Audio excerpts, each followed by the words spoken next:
Hello students, हम कर रहे हैं साइंस क्लास 6 एनुअल एग्जाम 2025 की प्रिपरेशन। उसके लिए इंपॉर्टेंट क्वेश्चंस है। चलिए स्टार्ट करते हैं। फर्स्ट क्वेश्चन देखते हैं।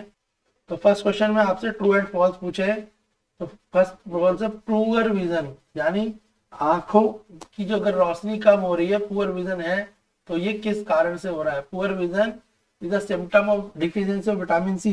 क्या विटामिन सी की कमी से आंखें हमारी कमजोर हो जाती हैं? ये ट्रू है या फॉल्स है? तो ये फॉल्स है, क्योंकि पुअर विजन जो होता है वो किस कारण होता है? वो होता है विटामिन ए की कमी से, विटामिन बी 12 की कमी से होता है। और यहाँ पर क्या दिया है आपको? यहाँ पे दिया है विटामिन सी, तो पहले वाले का आंसर क्या हो जाएगा? फॉल्स हो जाएगा। क्लियर है? दूसरे को बोला है very few iron filings stick to the two end of the bar magnet. अगर हम कोई बार मैग्नेट ले लें और इसके, हमारे को पता है इसका ये नॉर्थ पोल होगा और ये साउथ पोल होगा, और यहाँ पे हम आयरन की फिलिंग यानी कुछ आयरन के टुकड़े डाल दे दोनों तरफ नियर द आयरन फिलिंग, तो very few iron filling stick, तो क्या कुछ आयरन फिलिंग जो स्टिक है वो इसमें चिपकेंगी? इसमें सारी आयरन फिलिंग चिपक जाएंगी। यहाँ पे क्या बोला है? क्या थोड़ी बहुत ही चिपकेंगी? थोड़ी नहीं, जितनी भी आयरन फिलिंग, अगर जितने भी आयरन के टुकड़े हम डालेंगे मैग्नेट के पास, वो सारे क्या हो जाएंगे? चिपक जाएंगे। तो सेकंड वाले का आंसर भी क्या है? फॉल्स है, क्योंकि ऑल आयरन फिलिंग क्या होंगी? चिपक जाएंगी। थर्ड है mirror give us clear image. क्या मिरर हमारे को साफ इमेज देता है? जैसे अगर हम किसी मिरर के आगे खड़े होते हैं, क्या हमारा चेहरा बिल्कुल वैसा ही दिखता है जैसा होता है? तो ट्रू है। तो मिरर हमारे को क्लियर इमेज देता है। नेक्स्ट है fourth, sugar cane plant has flower. क्या शुगर केन, जो शुगर केन क्या है? गन्ना, गन्ने का प्लांट जो होता है, क्या उसमें फ्लावर होता है? तो बिल्कुल सही है, ट्रू, उसमें फ्लावर होता है। क्लियर है आपको? नेक्स्ट देखते हैं। यहाँ तक क्लियर हो गया आपको ट्रू फॉल्स? नेक्स्ट क्वेश्चन है क्वेश्चन 2। इससे हमसे फिलअप पूछे गए हैं।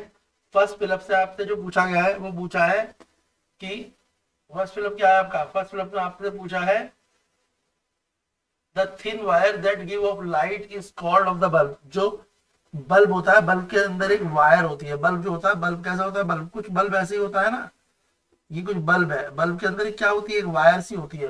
तो ये वायर को क्या कहते हैं? तो बल्ब के जो अंदर वायर होती है उस वायर का नाम होता है, तो उस वायर का नाम होता है फिलामेंट। क्या होता है उस वायर का नाम? फिलामेंट होता है। क्या होता है वायर का नाम? फिलामेंट। FILAMENT। तो बल्ब के अंदर जो वायर होती है उस वायर का नाम क्या है? फिलामेंट। FILAMENT, filament. नेक्स्ट है the cylindrical magnet has dash pole. जो सिलेंड्रिकल मैग्नेट है, कोई भी मैग्नेट हो, सिलेंड्रिकल हो चाहे वो मैग्नेट रेक्टेंगल हो, तो उसमें पोल कितने होते हैं? हर एक मैग्नेट में दो ही पोल होते हैं, एक नॉर्थ पोल होता है और एक साउथ पोल होता है। तो कितने पोल होते हैं? तो 2 पोल होते हैं। इसका आंसर क्या हो जाएगा? 2 हो जाएगा। नेक्स्ट है द पेट्यूल। बोला क्या है? The petioles connect the leaf with.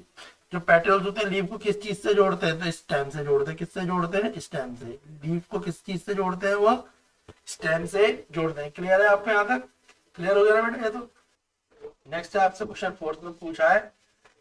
Question fourth में in the sea the animals are surrounded by dash water. समुद्र का पानी जो होता है वो कैसा होता है? सिंपल सी बात है, ये बोला है ना, इन सी। सी का मतलब समुद्र।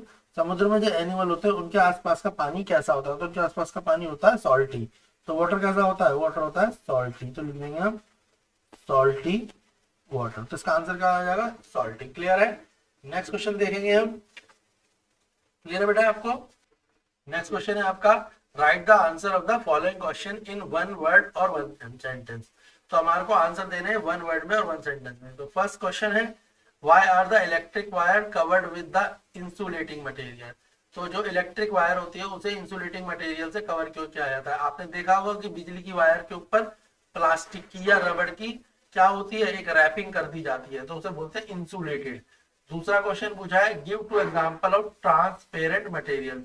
ट्रांसपेरेंट मटेरियल के दो आपको एग्जांपल देने हैं। तीसरा क्वेश्चन है write the common name of mimosa plant. Mimosa plant के कॉमन नेम क्या होते हैं?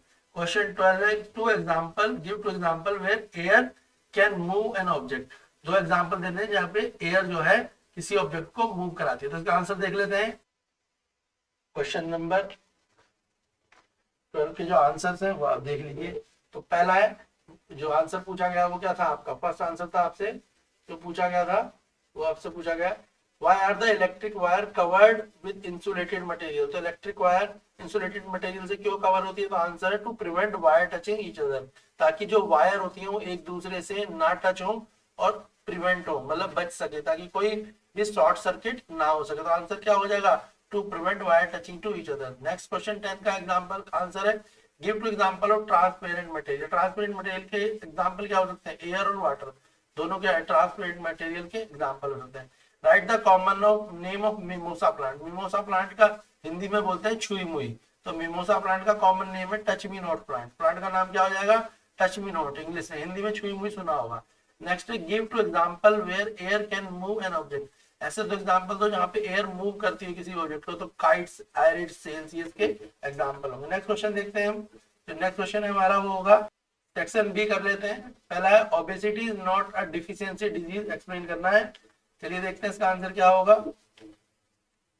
उसका आंसर होगा, तो क्वेश्चन में हमसे पूछा है कि obesity is not a deficiency disease, और हमें बताना है क्यों नहीं है। तो इसका आंसर है क्वेश्चन 2 का, obesity is caused by excess of fat in our diet. जब हम खूब ज्यादा फैट वाली चीजें खाते हैं, जैसे पिज्जा खाते हैं, बर्गर खाते हैं, फास्ट फूड खाते हैं, या तला भुना खाते हैं, समोसे, बल्ले, पापड़ी, जिनमें खूब ज्यादा फैट होता है, ऑयल होता है, तो उसके कारण क्या होती है, हमारे में ओबेसिटी हो जाती है, हम मोटे हो जाते हैं। Not due to the deficiency of any nutrient, हमारे को कोई न्यूट्रिएंट की कमी नहीं होती, बल्कि ज्यादा फैट खाने से हम क्या हो जाते हैं, मोटे हो जाते हैं। तो इसका आंसर हो जाएगा obesity is caused by excess of fat in the diet. ज्यादा तेल वाला खाना खाने से हम ओबे हो जाते हैं, यानी मोटे हो जाते हैं, वो कोई न्यूट्रिएंट की डिफिशियंसी नहीं है। नेक्स्ट क्वेश्चन है इसी का और वाला, young children is not need a balance diet. जो छोटे लड़के होते हैं, जो जवान बच्चे होते हैं, उन्हें बैलेंस डाइट की जरूरत नहीं होती, where adult people need it. जबकि जो बड़े लोग होते हैं उन्हें बैलेंस डाइट की जरूरत होती है। Do you agree with this statement, why और व्हाई नॉट? क्या आप इस स्टेटमेंट को सही समझते हैं या गलत समझते हैं, क्यों?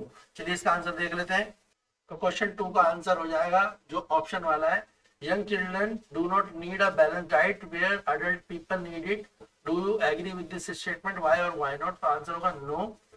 यंग चिल्ड्रन हो चाहे अडल्ट हो, सभी को बैलेंस डाइट की जरूरत है, तो no. Since every human being need diet, हर एक आदमी को डाइट की जरूरत है, क्योंकि अब बच्चा है तो उसे ज्यादा एनर्जी की जरूरत है, जो वृद्ध है उसको ज्यादा प्रोटीन की जरूरत है, जो जवान है उसे प्रोटीन की क्वांटिटी ज्यादा चाहिए, जो और बड़ा है, जो और बुढ़ा है, उसको रफेज की जरूरत है। तो no, since every human being need diet according to its requirement, हर आदमी को डाइट की जरूरत है अपनी रिक्वायरमेंट के हिसाब से। Next question 3, why mountaineers carry oxygen cylinder with them. जो पहाड़ों पे चढ़ते हैं, हिल एरिया में चढ़ते हैं, उन्हें ऑक्सीजन सिलेंडर वो अपने साथ क्यों रखते हैं? तो इसका आंसर होगा, क्वेश्चन 3 का आंसर है why mountaineer carry oxygen cylinder with them. तो इसका आंसर है, क्या इसका आंसर है, air get thinner with altitude. जो एयर होती है वो पतली होती जाती है जैसे जैसे हम पहाड़ों में चढ़ते जाते हैं। एल्टीट्यूड का मतलब पहाड़ों में चढ़ते जाते हैं। Thus to fulfil the oxygen requirement, इसलिए ऑक्सीजन की कमी को पूरा करने के लिए mountaineer carry oxygen cylinder with them. तो पहले हम क्या लिखेंगे, सबसे पहले तो हम ये लिखेंगे कि ऑक्सीजन जो होती है, जैसे जैसे हम पहाड़ों में चलते हैं आते हैं, वो थिन होती जाती है। क्या होती जाती है? थिन, यानी पतली होती जाती है एयर एल्टीट्यूड में।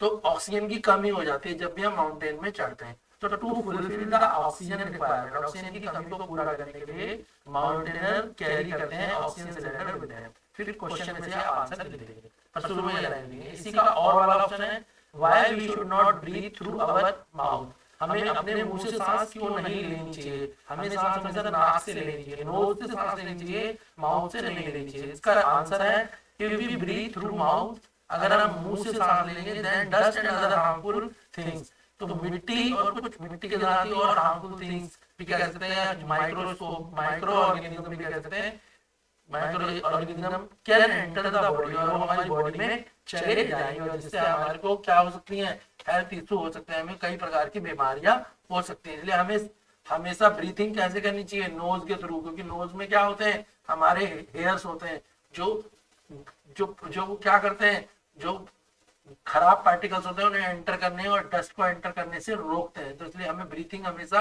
नोज से करनी चाहिए। क्लियर है? और माउंटेन जो होते हैं वहां पर क्या होता है, हाई एल्टीट्यूड के कारण एयर जो होती है थिन हो जाती है, जिसके कारण माउंटेनियरों को ऑक्सीजन सिलेंडर अपने साथ रखना पड़ता है। नेक्स्ट क्वेश्चन है question 4, write any two function of roots. Roots के दो फंक्शन बताओ।